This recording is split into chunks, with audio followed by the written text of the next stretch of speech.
So, packing your bike bag, here's how you're going to do it. First thing you need to do is you're going to mark off the stem and the seat post with tape. So when you put the bike back together, you know exactly where things are going to go. So just put a bit of tape around the stem, and just a nice clear mark where the bolts are. Same again for the seat post. It's going to go nice and flush against the seat clamp, so that when you remove it and put it back in, you know where it's going to go. The next step is to remove your pedals.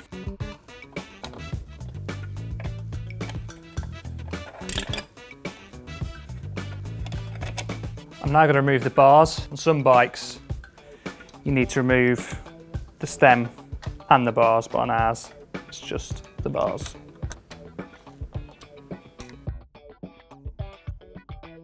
Once the bars are removed, I'm just going to pop the stem faceplate back on, try and get each bolt reasonably tight just to prevent any rattling. For our bike bag, you need to turn the stem 180 degrees so it's facing back down the top tube. It's pretty simple to do. Just loosen off the two side bolts. You don't need to do them too far. And it should just spin nicely back like that. And just nip them up ever so slightly so they're finger tight again. So with lots of bags, you need to remove the seat post. With this bag, it can go all the way down and work like that, but we're going to remove it.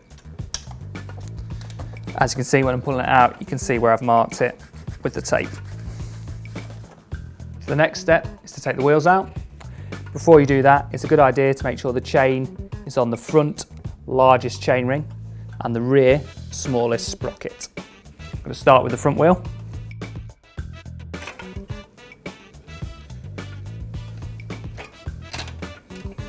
So in order to protect the bike from any kind of impacts around the rear stays and the front forks, you want a pair of spacers. With our bag, you get a whole host of different spacers that will fit nearly any kind of bike.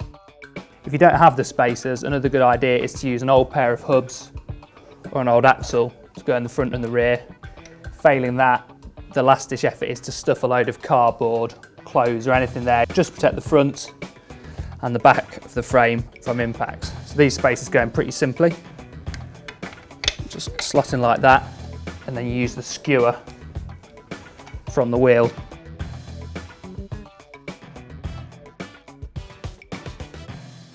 Same again for the rear wheel. You can see that's a great way of protecting the forks and the wrist stays. So the next step is to put the wheels in the bag. Now, some people say that you need to let all the air out the tyres when you fly. You don't have to do this, but some airlines insist you do it, so I think it's always good practice. I like to leave a little bit in just to make sure there's a bit of cushioning on the tyre to protect the rim from any impacts. You can see that's almost flat, but there's just a little bit of air left. Same thing for the front. Now ready to start putting stuff in the bag.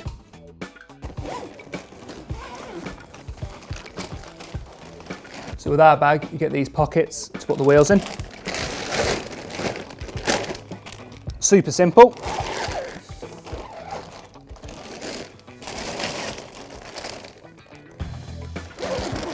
So now the bike's ready to go in the bag.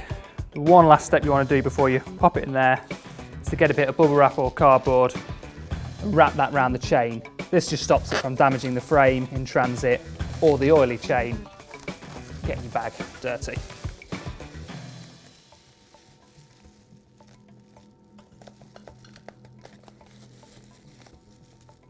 With this bag, it comes with a lot of handy fixtures and fittings.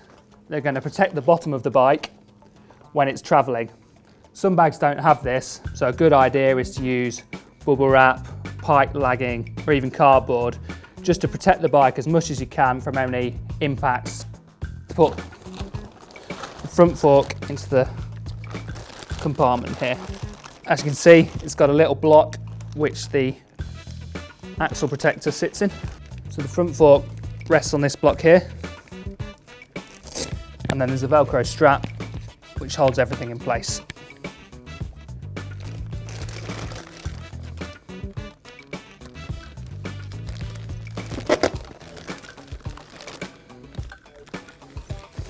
That's going to keep it all from moving around.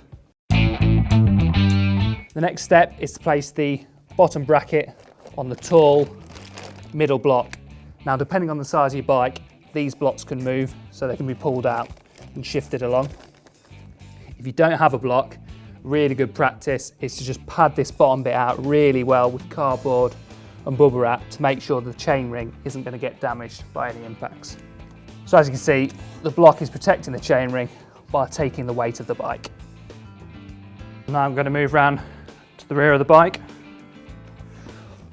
Once again, there's a real handy little block which the bike can strap into here. With this bag, you don't have to remove the rear derailleur. With a lot of bags, people recommend you do. If you do, again, it's a good idea just to make sure you've wrapped loads of bubble wrap, clothes, cardboard around it, just to make sure nothing's going to damage it in transit.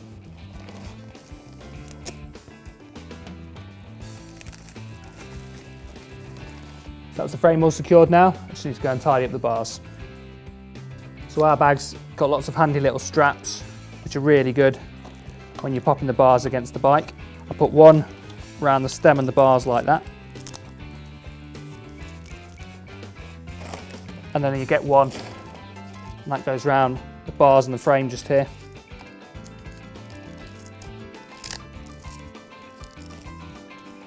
And the final one goes around the bars at the back of the bag, like that. As you can see, they're really secure and nothing's going to move around. So it's a really good idea to wrap the post in bubble wrap to protect it from any impacts and also protect the post from damaging anything inside the bag. I'm just going to pop that down there like that. Final step is just to pop the pedals in the bag. You don't want to forget those. With this bag, there's a nice pocket to put them in. So now your bike's securely in place in the bag. The bag's a really good place to put things like energy drinks, tools, tubes, or a pump when you're travelling. It's a really good idea to check with your airline first to make sure there's no weight restrictions or other limits on what you can carry in your bike bag. The last step, if you've got any bubble wrap spare, it's just going to be to wrap it around any bits that might take a knock.